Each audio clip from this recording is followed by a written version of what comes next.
I know that all. That's, yeah. Uh-huh. Good. Yep, you're live. Yep. Okay. We're live. Let's call this meeting to order. We can all rise for the pledge. Pledge allegiance To the flag of the United States of America, to the republic for which it stands, one nation, under God, indivisible, with liberty and justice for all. Thank you. Rick, could you call the roll, please? Mr. John Leo. Here. John Cox. Here. C.C. Johnston. Here. Matt McGarrett. Here. And Mike Maturkis. Here. We do have a quorum. Good. We got some minutes from the open meeting and the closed meeting. Read them one at a time. Do the open meeting first. I read through the minutes and I didn't find any corrections that needed to be made. I'll second. Motion by Leo, second by Phelps. Mike Maturkis.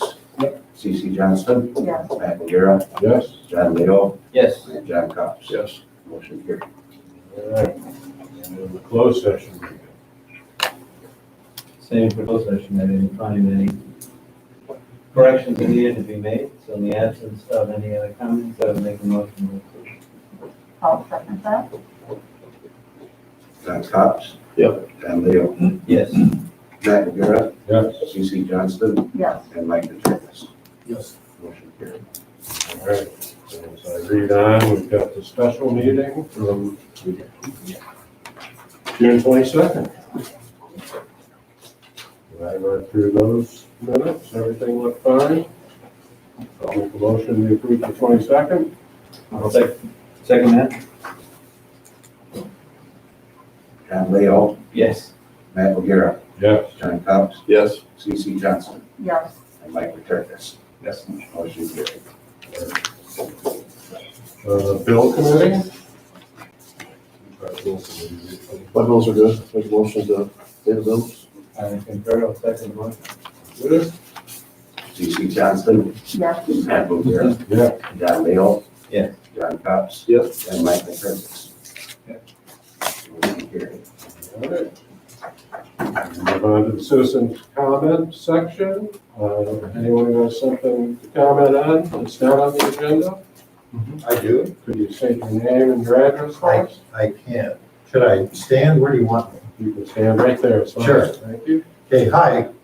Excuse me. I'm Gary Stewart, and I live at 101 Easy Street, at the corner of Pine Street and Easy Street.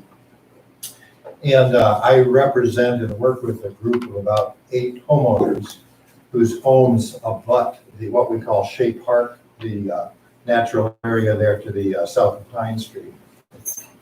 And we have been working successfully for 6 or 7 years, very cooperatively, to meet and talk together about individual interests and putting those into a common set of interests, and then working with the city arborist to submit plans for trimming and doing vegetation management in the park up there. And the good news is that we don't have any disputes. We have come to agreement on how this should go. And I know that you are considering many things in the area of trimming brush, trees, that kind of thing. And there's currently a moratorium on trimming in the city, which relates to getting a handle on different points of view of citizens along the bluff that need to be considered. My request to you is, as you consider how to promulgate new policies dealing with protecting the bluff, as regards erosion, as regards invasive species, as regards different points of view of citizens, my request is that we be set apart and considered differently, because we don't have some of the disputes, or we don't have any disputes that, as do some other areas of the bluff. And so our wish is that the vegetation management plan that we have been submitting be allowed to go forward, and that we not be subject to the moratorium as are other areas of the bluff. And you have in your reading materials a letter that I sent to the tree board on June 18, which also articulates some of these ideas. I don't believe there is a moratorium on tree cutting on the east bluff. We did, actually, we had moratorium on the entire bluff at the last, yep, that's what we did. That was the motion. All right, we'll talk about it amongst ourselves. Indeed, in your due course. Thank you. And I'll also just inform the council that I'm planning on bringing back to council on July 20th, more information on potential edits to the policy. So it'll only be 2 weeks before you hear about this again anyway. So you can maybe decide on July 20th what to do going forward. Sounds fair. Anyone else from the audience? Yes, John Wayman on the phone. All right, John, go ahead. I'm before you asking that the council enforce the CDC recommendations that everyone wear masks in public. I live at 483 3rd Street. We've been residents here now permanently for the last 12 years. I'm 73 years of age. I'm in the high risk category. My wife is at the top of the high risk category after 6 months of treatment in report last year. She dodged a bullet then, and now we're looking at another bullet coming back. It appears, from what I've been told, I could be mistaken, the council is making a conscious decision not to enforce the CDC guidelines for I quote the CDC guidelines that require or recommend everyone should wear a cloth face cover in public settings and then around people who don't live in their household, especially when other social distancing measures are difficult to maintain. I ask you to ask yourselves, what are the potential consequences of not enforcing the face mask recommendation? And that's essentially based on the fact that I understand to be, which I could be mistaken. If I am, I would be pleased to hear a response from the council. I understand that COVID is here, again, in Emmett County, and more particularly in Weavery. Apparently, I've been told there is a quarantine in place. Its compliance is unknown. I witnessed personally the ferry docking with passengers that are unmasked and in very close proximity. I've driven through town and seen lots of people without masks, some with. As you may know, masks protect others and are limited usefulness in terms of potential required environment.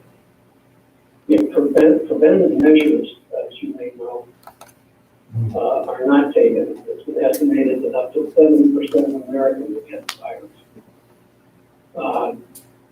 8% of those infected in Emmett thus far have died. National experience is 4%.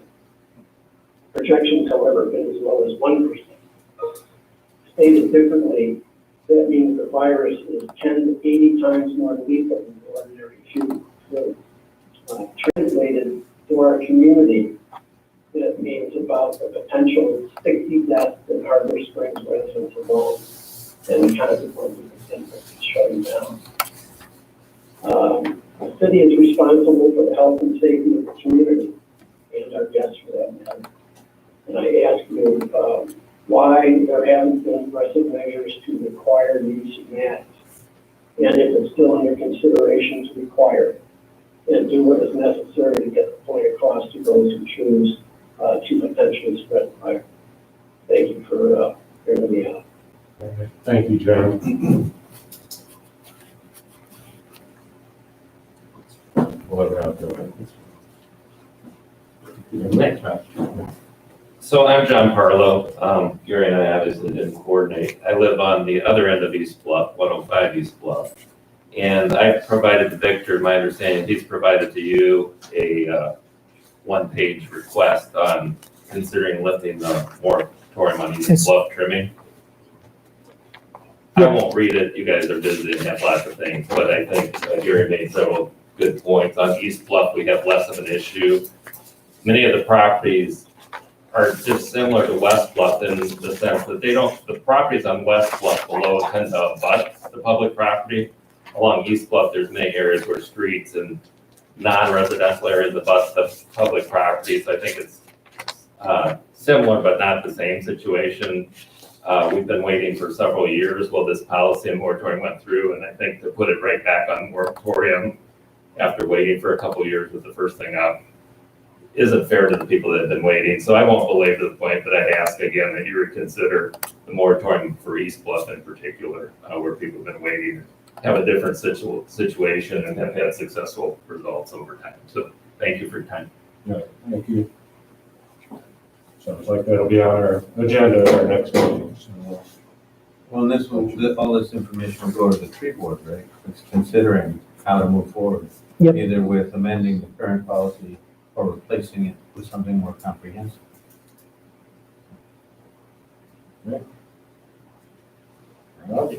yours next. Rob Mossberg, Cottage Company, 131 East Bay Street. I'm here tonight because I became aware of some disparaging remarks that were made at the last meeting that you had against my company and me personally. Frankly, I was shocked by the tone and tenor of that conversation and believe that my reputation has been tarnished. I think this discussion was extremely unbecoming of our city council and at best unprofessional and at worst slanderous. So I wrote a letter that's contained in your information package, I believe, and the purpose of that letter was really several-fold. One was to correct, or at least counter the information that you seem to put out there. Two, I wanted to remind you, or maybe even inform you, that the way we're operating in terms of taking parking spaces, the fence, the barriers, et cetera, we didn't just make that up. That is actually part of a pedestrian protection plan, our own PPP, if you will. That was pre-approved by the staff, our police chief, and Emmett County Building and Zoning, which they must do for us to be able to proceed. I wanted to offer a new plan to address your concerns. And also wanted to request that in the future, whenever you hear a concern, that you forward it directly to me and to the city manager as soon as practical. Frankly, you had your meeting on Monday. I didn't hear about your concerns till Thursday of that same week.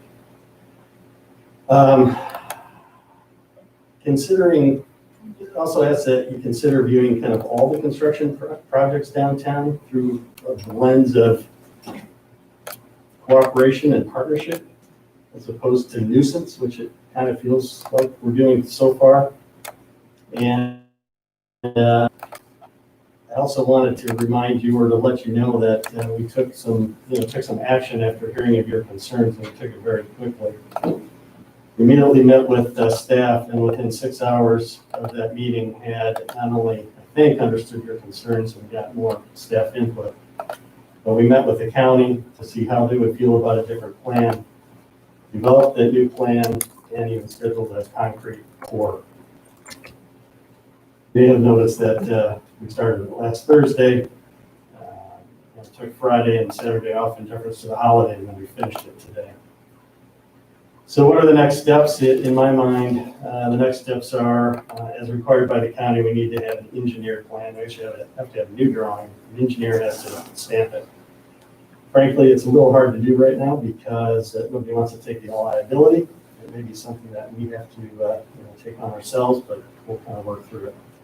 So we get a new plan drawn, we get approval from the city manager, which I've understood you to have provided city manager continual ability to make that approval. Get it approved by the county, erect sidewalk sheds, which are part of the new plan. I put a little example in your, not a great one, but some example in your package here. We have to talk about that.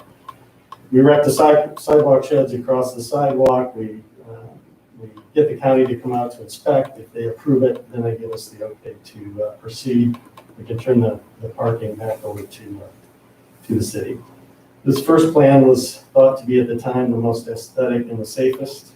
We understand there's other options, but frankly, all you had to do was ask us. I hope to have all this done within the next 2 weeks, but like I said, engineering drawings could be a bottleneck. I'll let you know, but we'll work as tirelessly as we can to get it completed as soon as practical. So, we understand that not everyone may like our work, but honestly, in the future, we'd ask that you not be so quick to judge, not be so quick to judge our intent, or make defamatory comments about me or my company in public. Appreciate it. Happy to answer any questions. All right.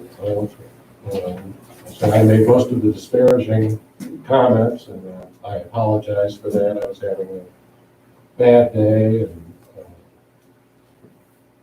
took a lot, like I said at the meeting before, I've been taking a lot of heat from people around town about the situation. And I needed to get something done. I overreacted. Probably shouldn't have done it that way, but the results are excellent. You've done a great job fixing the problem, and kudos to you. Once again, I'm sorry the way I handled the situation. Thanks for that apology. Really appreciate it. All right. Rob, I got a question. Why do you have to put up the shed? Why can't you just take part of the sidewalk and still allow people to get by? There's a calculation that's done that goes from the top of the ultimate height of the building down to the street, and that dictates the height of the scaffold. Possible projectile jaws or things. Exactly. Well, I realize that, but I did an enormous amount of work in downtown Charlotte. We didn't have to do that. Well, Summit County could be different, but it's my understanding it's Michigan building code. So Interesting. I know, yeah. Don't make the rules, just try to follow them. No, I mean, because that was kind of my comment, get the sidewalks in, you still have your portion within a reason, people still get by. Yeah. We had downtown Charlotte tied up for damn near a year, and we just had it fenced off, people had to stay away. Yeah, nothing making us do that. We may even have to, depend on the opening population, we may even have to do a scalpel and then a net. Man, I would look into that, I don't know. So, Appreciate whatever help you can provide. but you're right, Emmett County is different, so. All right. Any more public comment tonight? Mr. McVicker. Dave McVicker, Pleasant View Road, Pleasant View Planning and Design, Rubber Springs. I came today just kind of out of concerns for the community. It's nothing that I necessarily have any skin in the game on, but I just, being a lifelong resident here and know a lot about weather, environmental impacts, other such means, just from my career, my education, and frankly, my long-term sailing career, which has offered me a lot of insight on climate change and weather patterns and weather forecasting. So I'm here today to implore the committee or the council here to possibly, hopefully, rethink a little more in depth about your long-term potential impacts of the decision to remove the, say, 30 to 50-year-old heads that's at the city beach. Victor's got some photos here that I sent to him the other day, trying to show some of the situation that's occurring down there, not only with the high water currently, but with also the trend of weather patterns that are predominantly more easterly in issue, as opposed to being a predominantly westerly flow. That's more of our pattern, but in the last 5-10 years, there's been a shift in the upper atmosphere that's creating a lot more eastern flow, which isn't necessarily weather related. Usually our eastern flows were always at the start of a storm, say, and it was sucking air from the east, drawing it to the storm coming from the west. So that would always give you the east winds. as we would always know, people that have lived here, oh, it's an east wind, we're gonna have some bad weather, boom, the bad weather would come in and pass by. Could you stay on point, please? Well, I'm just giving a little foundation and background to some of the situations that are the big picture. So when we're planning and making designs here, I think there's a kind of a priority list of priorities of how we base our decisions and make decisions on projects, developments, things for the city, whatever it may be.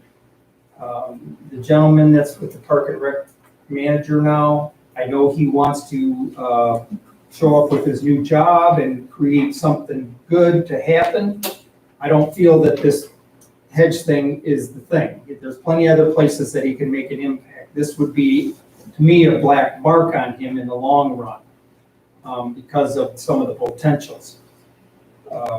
So to me, first of all, you should take into consideration function. What is the function of a project, a development, something that we're going to undertake? As his thing was about the look, that's shabby, that's unkept. To me, that's like way down the list as far as our priorities, as far as a council and a city to just make decisions on doing something. It's not about cuteness, quaintness, and yeah, you want it to look nice. I get it. That's the end game. But function should be first. Maybe environmental impact is way up there. How about cost? Money is always a point. I know that the city does not have an endless budget. So there's a lot of factors there. With the trends and some of the photos I've shown here, you've seen that a lot of that beach has already gone out to sea because of the high water. That hedge is one of the only things that's holding that beach intact right now. The mature root structure that's there, as you will see from another photo. Is there another photo picture that's more up close looking down? As you can, yeah, that last one you were just at, the last one before this. No, go back there. There. Okay. So as you can see, the water levels here, the beach is at kind of a lower level, and as if you notice, as it gets closer and closer to the hedge in this section drawing, the sand actually elevates probably 1.5 feet, 2 feet up higher as it gets to the hedge, and that's the root structure that's holding that intact. The rest of it has been being removed by wind and/or wave action when we get these eastern flows in here. Go to a next picture, if you would, there, Victor. This just shows a little bit more, but that was a little bit of a zoom in. But even with no waves on this day, as you've known, we had a pretty calm last couple weeks, which has been really nice for weather, but we could use some rain. But anyway, you can see how high the water is, especially down at the south end of this beach. This hedge also provides privacy for people that might want to have a private section of the beach. The only place on the beach where there is privacy for a family or somebody that, some guy might have some young daughters in their bikinis and they don't want the people that go along just trying to gawk at the bathing suits looking at their daughters. They have an option. Take that down, you got no more options in that regard. Another one of his points was that, okay, the hedge is messy, it looks messy, it's full of trash, blah, blah, blah. Once again, that is a positive, not a negative. It's all about perspective of how you look at this. The hedge is doing half of the city's job. It's stopping the trash, it's collecting the trash and keeping it captive for the workers, for the city people to go and pick up and put where it belongs.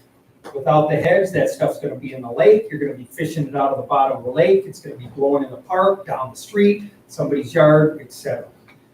It's a windbreak. Okay, it creates shelter for these people that want some privacy to be out of the wind on some given days. It also acts in the reverse of a windbreak. If you got an easterly flow going and you take that out of there, you're going to have most of the sand is either going to go out to sea and be taken out of there by the water, or it'll end up on the road by aerial projection. The wind will take it right up over the area and deposit on the road. Then we got another maintenance issue of removing the sand off the road. In the wintertime, it's the most efficient snow fence you can come up with. It's a live snow fence. You don't have to put it in and take it out. It's there. It's gonna keep the road from being drifted in the wintertime. And too much snow removal and plows to get through there. His other point, okay, so to me, it's a bonus. It's working for the city to help you stop the trash and collect it. If we could have better, movement on the people to not leave trash and not litter as much, we would alleviate that problem even more. If we had less disposable stuff, more. This COVID thing's causing an issue with that because obviously everybody wants food to go, so we gotta have to go to containers. Hopefully they'd be more responsible about how they dispose of their to-go containers. That's out of our hands, but at least the hedge is trying to help us there. Another point he made in justification of removing the hedge is underage drinkers might be in there drinking at night, hiding behind there and getting drinks, okay? Great, another bonus for the hedge, working with the city. It's got the place, the police know that the kids potentially might be there, they know where to go look for them. If you take the hedge down, they're just gonna find another place to drink, and now you don't know where they are. They're gonna be in the woods, they're gonna be down, on some other beach, some other hiding place. Now, he knows they're there. He can send his patrol car along and they can take a stop, take 2 steps out of their car, look behind the hedge, oh good, nobody's here. Get some fresh air, look at the lake, stretch your legs. Because I remember his other point, I am. His other point was, then the police could go by and observe this without having to get out of their car. Well, maybe they want to get out of their car for a minute. How can you justify that for, getting out of your car, taking 2 steps? Okay, so there's another point. I believe his other point was that you couldn't see, people want to drive up there and eat their lunch so they can see the bay. Well, you can. I drove right up there in my truck and there's my view, okay? There's my view from my car, sitting in my car. Okay, now I would rather have, if you're in a sports car, maybe it's a different issue. This hedge could be trimmed for it. It would be good for it. It needs to be trimmed. It would make it healthier and look better.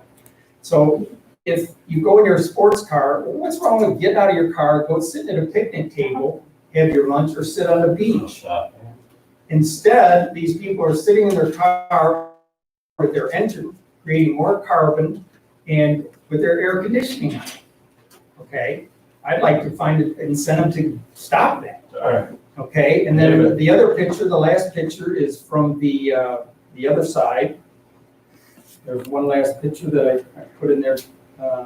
Did you get that one I sent you today? Yep, I'll put it up right now.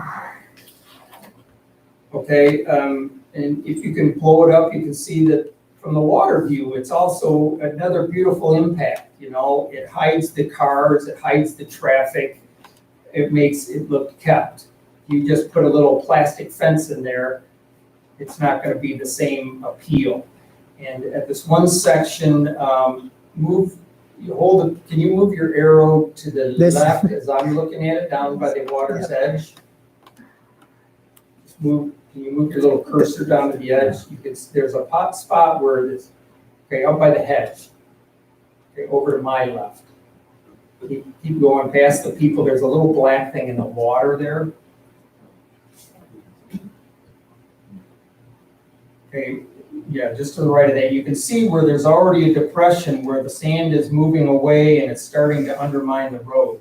And if you take the hedge out, I can guarantee you within a year or 2, you're going to be having to put in a seawall, put in something to save that parking structure and that pavement, because it'll totally get undermined, just like the wheelway did over here in Petoskey, and collapse. I think that's something we want to avoid. Did you take a picture of the east end down by where the sidewalk is? Where about the marina? Yeah. No, I didn't. That used to wash out all the time. Well, correct, and this will be next, I'm just saying that the fence isn't gonna save this. How about dollars? How about dollars? Haven't we approved this already? Yeah, but I'm imploring you to try to revisit this and think about the long-term impact, not just the immediate quaintness and shaping up and putting a pretty fence in. Because you're gonna regret down the road 5-10 years from now when you've got all these other issues that are gonna arise from making this move. How about cost? I mean, has anybody done a cost basis on how much it's gonna cost? to remove the hedge and build a fence, 10 grand, 12 grand minimum. How about paying the city workers put some food on their table and let them go down and trim it and We've already been through all this. Yeah, we've been through this, the arborist has been over it. We understand what you're saying. but that, I just wanted to report. But your concerns were there revisit 25 it years Because ago. it's gonna be a I travesty. understand that, thank you. Thank you. All right. Okay, any other public comment, please? Yeah, don't bang that thing yet. I haven't spoken yet. Right. Wayne Davis, 76 4th Street. Just want to clarify a couple of things from the last meeting. One, the methodology of the tree management plans and what Timberwolf comes up with measures every tree over 4 inches in diameter. And if it takes a population of 100 trees, it sounds like, oh, we're only going to take out 10% of those trees. Sounds very reasonable, except that if the trees that are offending people because they're 70 feet tall and the top 10 feet interfere with their view, that may be a 15-inch or 20-inch tree. If you take out 10%, if you take out all of those trees, that could be 100% of those big trees because you've measured all the small diameter short trees. So what I propose is you measure tree height, not the tree diameter, and look at the height impact on the view from both the above the west bluff and from below. And the only other thing to say is to the folks on the very east side of the bluff, they've done a fabulous job managing it. They have big trees, they have trimmed them, they have good view, they still have the trees there. And it looks to me like the people on the west side want to clear cut it because they don't want to have to deal with those constant maintenance issues. So we need to have a policy that understands it's the height of the tree, not the diameter of the tree, and the number of trees of that height that you're taking out specifically, not just randomly. That's all. Right. Nope. Well done. Anyone else in the audience? Is there anyone on the phone for public comment? Anyone on the YouTube? There is, I'll read them out there on my other laptop right now, but Scott Reese says, any council reaction or comments as to the results of the temporary actions, alcohol in park, expanded sidewalk dining, merchandise on sidewalks, closing of State Street Thursday evening? George Pete, agree in reference to David McVicker's comments. On the record, I strongly oppose the removal of the hedge. Any big easterlies with the water this high, the road will be perched and the sand will wash out from under it. And we need to stop cutting the green soft materials we have in the city. We already paved the entire football field lot that has created a massive hot spot, brutal hard spot in our landscape. I agree with Dave McVicker's thoughts on long-term climate change and much higher frequency of easterlies. This is probably a permanent shift due to climate change. All right. Anything else for public comment? Turn it over to Victor for the city manager section. Thank you. So section 3A, this is a request by the Chamber Foundation for a sponsorship for the Street Musique. The city has sponsored Street Musique for several years now, and they're asking for a $2,000 donation. We generally take these funds out of the city's community promotion fund, which is our return on investment revenues from the electric utilities operations. I believe Mrs. Kathy Breitner is here for any further clarification or questions if you have answers to your questions. Always done a donation like this before. There's no problem with it. Anyone have any questions for Kathy? No, it's even worthwhile. I'd just like to thank the council for the closing of State Street last week. It was really wonderful. It created a significant walkway. It didn't turn out to be the sitting and dining spot, but it really spread out the movement of people from the waterfront where we had one act of the Ruger kind of Matt's Place up to what we had going on Main Street, and we had the Blessing as well at the same time. So it was just this wonderfully wide, joyous thoroughfare of people moving through. We had 0 incidents of social distancing issues in front of our musicians. We had 7 volunteers on the ground, plus Kyle and his police officers, which we will do every week. All right, we did hear some complaints from people who drove through. The town looked crowded. Around our musicians, we were just fine, and it was actually less crowded Thursday night than the next day, shopping day downtown Harbor Springs. Musicians were ecstatic. They had not played since February. They said they were rusty. They were just so grateful to be here, and we really had amazing music last week. So if you can help us, we pay these musicians. It's just a great night. Thank you. Do you need a motion for that? Yep. I would make a motion that we contribute as we have in the past. Second. C.C. Johnston. Yes. Mike Turkis. Yes. John Leo. Yes. John Cops. Yep. Matt Garrett. Yes. Motion carried. All right, the second agenda item is Relief Michigan grant approval. So at the June 19th tree board meeting, the tree board discussed details for a grant opportunity which would allow us to plant trees throughout the city. We looked at, so the organization is Relief Michigan. They're a nonprofit that seeks to help communities and organizations plant trees and reforest communities and towns.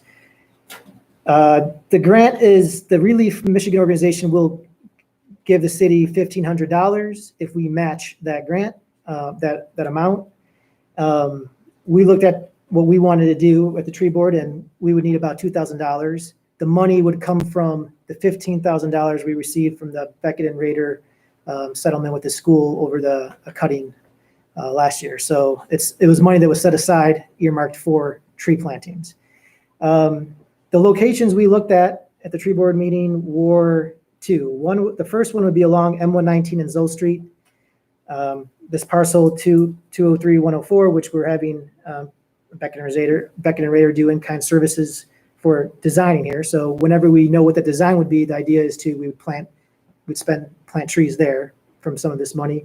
The second location was, we want to go into some of our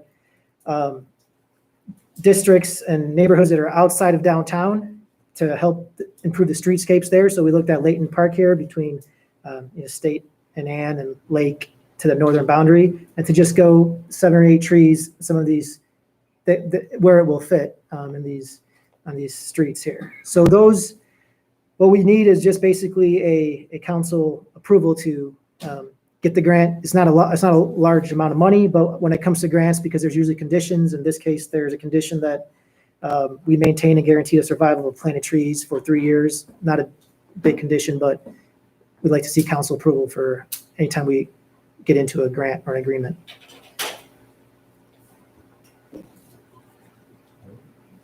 There was a really good discussion at the tree board about the opportunity, about how to ensure that the trees survive, working with the neighborhoods. I think it's a great opportunity, and the money that we have in that account is for tree planting. So we have a grant, let's match the grant and get some trees planted. More bang for a buck. Absolutely. Take advantage of it. I make a motion that we cover $2,000 to get our $1,500 grant. Second that? John Cops. Yes. John Leo. Yes. Matt Garrett. Yes. C.C. Johnston. Yes. And Mike Turkis. Yes. Motion carried. Item 3C, Tree Advisory Board bylaws. So the Tree Advisory Board has existed since about the mid-2010s, so was it 2014, I believe. But there's been no formal structure to its meetings. I think having bylaws will allow the meetings to run more smoothly, give some clear direction and structure for meetings, as well as allow the board to have more of an official presence throughout town. It would still remain an advisory board, similar to the Harbor Commission. Any decisions they make would either have to be approved by council or by staff if it's a managerial administrative decision. And at least it will give the TAB members clear responsibilities and their roles, and also will help the public better understand what the tree board is there for. Our administrative assistant here, Mr. Potter, drafted up bylaws that the Tree Advisory Board reviewed at its June 19 meeting. They really didn't have any comments to that. I then sent it to Mr. Raymer, who edited the bylaws to make them more in tune with the bylaws we have for other boards, and the bylaws you see here are, in your packet, are what the official bylaws would be. I think it's a good idea that they do have bylaws. I'm excited that the tree board is really becoming more of an active board within the city. We have a lot of opportunity, and we have a lot of knowledge there that I think is being underutilized, so. And I did read through them, they make perfect sense to me. I'll make Motion? a motion that if there's no more discussion, that we approve the bylaws. I second that. John Cox. Yep. Mike Katargas. Yes. Don Leo. Yes. CC Johnston. Yes. And Matt McGarrett. Yes. Motion carried. Though this is one of those meetings where public comment will be longer than the actual agenda, so just. So 3D is the logo contest. It's been a while now, but in October, we approved a contest to solicit designs for a potential new city logo. The idea was to have the community lead the effort in helping us create a new image and what Harbor Springs means to them, and how we wanted to represent the city to the outside world. This process, if you recall, was initiated because the TP on the logo, our existing logo, was found to not accurately reflect the culture and lifestyle of the native inhabitants. So we solicited a request for logo designs for several months. COVID-19 happened, and then we kind of just pushed that process to the side, and we had more urgent things to talk about. But now that we've kind of slowed down on those urgent issues, we are back talking about things that are a little more fun. So what really happened here is we got about 15 or so submissions, and I'm coming to council to see if, based on what you saw, if you want to continue the process of soliciting more designs, or do you want to try to find a way to go forward with the logos we have. The idea is that whatever logo we choose, if we decide to choose a logo or a combination of logos, won't be we would go to a professional designer to actually have that person make that a usable logo for the city, to make it cleaner or make changes to it. We could potentially even thought about using some of these logos. I saw some ideas that maybe necessarily, in my opinion, didn't fit for the city as a whole, but could fit for a parks or the marina. So we could even create a logo for, other departments. So I guess my real question is, do you want to continue soliciting input, extend it, or do you want to just move forward with the process and get the public opinion on the logos? And there's a variety of them, as you saw. It's a lot more detailed and varied than the last time we looked at it. There's some interesting ideas and concepts.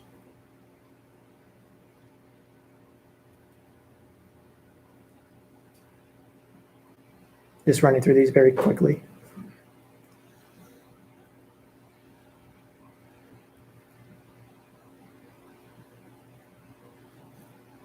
So, variety.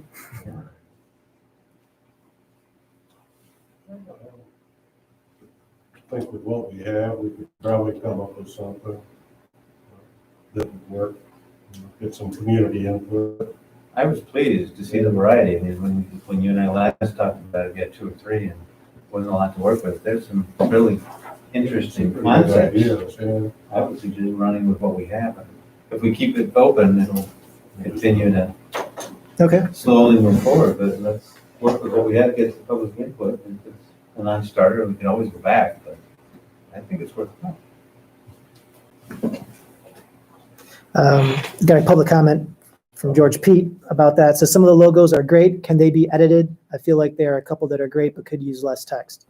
And yeah, that's the whole goal of this is, this wouldn't be set in stone. Part of the contest when they apply to submit their logo is the city have the right to use it and edit it as feels necessary.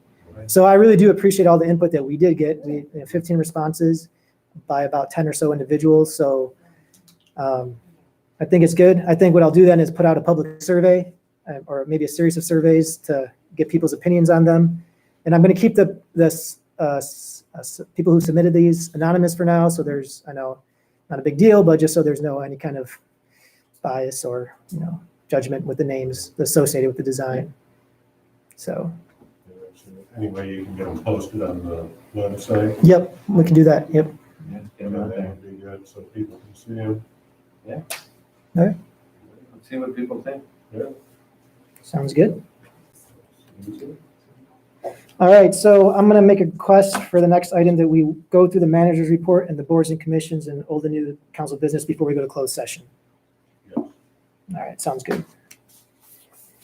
So the manager's report, a few things. One thing that just popped up this weekend was the potential, we might need to put some restrictions on water usage. We have been very dry with no rain the past couple weeks. We're nearing our capacity of what we are allowed to essentially use in a daily basis before the state kinds of dings us. And if they ding us too many times, then they might force us to put in a new well, and that would cost a lot of money, of course. So what we don't want to do is come to that point where we're going to have to spend that much money. I think our limit is 2.1 million gallons a day. We're at about a little over 1.9 million right now. So we're nearing that.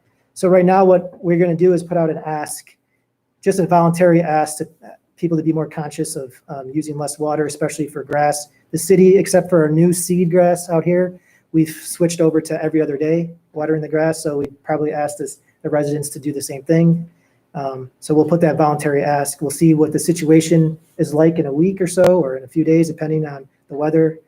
Then we may have to put some restrictions on if things don't improve, as far as if we keep on nearing that 2.1 million gallon. It's hard to believe we don't have enough water in Harbor Springs. It's run all the way down to the lake, yeah. We have plenty of water. It's just the state's mandate for. Now, is this 1.9 unusually high? Is it the rate at which we've consumed in past years? And when I talked to Lucas, we had to do this a few years ago, but it's not a common occurrence. Okay, so it's higher than usual. It's higher than usual, and a lot of it has to do with, we just have low. We got more people. with More people. irrigations. Yep. Yeah, that's what I was You asking. have more irrigated lawns and stuff these days. Okay. That's good. So on other updates, you read them. We talked with team members again about coming back to the tunnel. They said they were going to prioritize it. They're pretty chaotic right now, but they didn't give me a firm date. So I'm still working on that. The playground equipment at City Beach, we removed. They were mostly, it was underwater, a lot of them, and people would remove the caution tape to use them. So we just removed that playground equipment. When it's safe to do so, we will talk about relocating them. Or if the water continues to be high, we might need to find a new spot for them. So those are essentially, another update, Emmett County has seen a few new cases. As right now, the current county COVID-19 count is 26 in the county. And there's also a count of 2 locals that visited the area in the northwestern region, Antrim, Charlevoix, and Emmett counties that were COVID positive. So, but there's been a lot of rumors out that, 30, 35, more. Right now, as far as the Northwest Health Department, we're at 26. So, plus there's other 2 that are no longer, I think, in the county. And just some basic information you went through. The tree board. Just a question. You sit in on 2 meetings a week, right, from the health department? Anything you think would be valuable to share? Lisa Peacock gives a weekly update, and basically she just recommends people mask. It is a recommendation, social distance. I feel that in downtown that our businesses all have signs on them, and I think that for the most part, nobody allows people in without masks. The beach, if you watch the beach, town was busy this weekend, but for the most part, I feel everybody's doing their fair share. Based on what she says, is that in listening to her presentation about masking, is that she understands that she would like everybody to be masked, but at the same time, she understands that we can't mandate everybody to be masked. And I was just reading the CDC guidelines as well. So there's not a whole lot that I could share from her. Our numbers are consistent. 2 weeks ago, she was a little bit concerned because we went up, but this last week, I believe on Thursday, it was a little more calmer. You can sense it, of course, but if you go on, I believe, Northwest Health, I think they might even publicize her weekly updates. Okay, good to know. Sorry, I don't have a whole lot. No, thank you. Just figured it was worth asking. Yeah. Yeah, There's an article in the news review tonight okay, with the new cases. yeah. 60% of the cases are asymptomatic Right. spreaders. Well, that's even scarier because if you're asymptomatic and people are walking around with avalanche, The one thing she does stress a lot is that they do I feel, a really good job of contact tracing up here, compared to downstate. They take it real serious. I think they have a team of 10 or 15 people that as soon as they find a case, they do a really good job of contact tracing.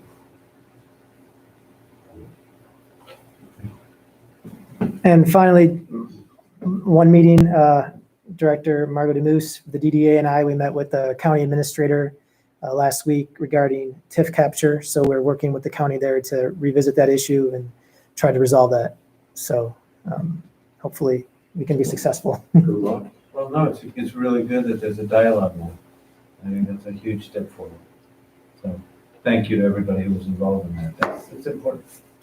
The parties were involved before and around anymore, so It's true. Yeah. should be. We started. Mike Reeves is a really good guy. Well done. Yeah, so that's all I have in my manager report, unless you have any other questions for then boards and commissions. Yeah. Yeah, boards and commissions. Al Dyke had stepped down from the Harbor Commission to move to the Planning Commission, and Jeff James has volunteered to take this spot on the Harbor Commission. So I'd like to nominate Jeff for the Harbor Commission. Unless there's any objection. Discussion? And actually, I meant to ask him about this today, because he's on, alternate on the ZBA, can he still be on the? Yeah. So is the planning commission where you can't serve on the harbor commission? Yeah. And this is the one position that wasn't a mayoral appointee position, because Al Dyka was a mayoral appointee position. So, whereas just for a technicality, where the other harbor commission members have to be appointed by the whole or voted in by the whole council, this is just a mayoral. And you reached out to the Harbor Commission and the other members feel he would be an addition? I did not, but I'm pretty confident that they'd be happy with Jeff. He's been a long time resident. and, knows the water, knows a lot of, has a lot of history on it. Okay with me? Jeff James is on there? Question, Yes.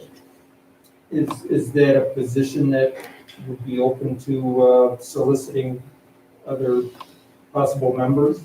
I didn't know that there was an opening in the Harbor Commission. Yeah, their bylaws, they have X number of people have to live in the city. And with Al, so city residents, he stepped off the board, so I had to replace him as someone who lives in the city limits. So the section of the bylaws is up there. So really, it's either the mayor or the mayor's delegate to be the ex officio member. So you could choose anyone, and you choose. There's Right. So Okay, I'm choosing Jeff James.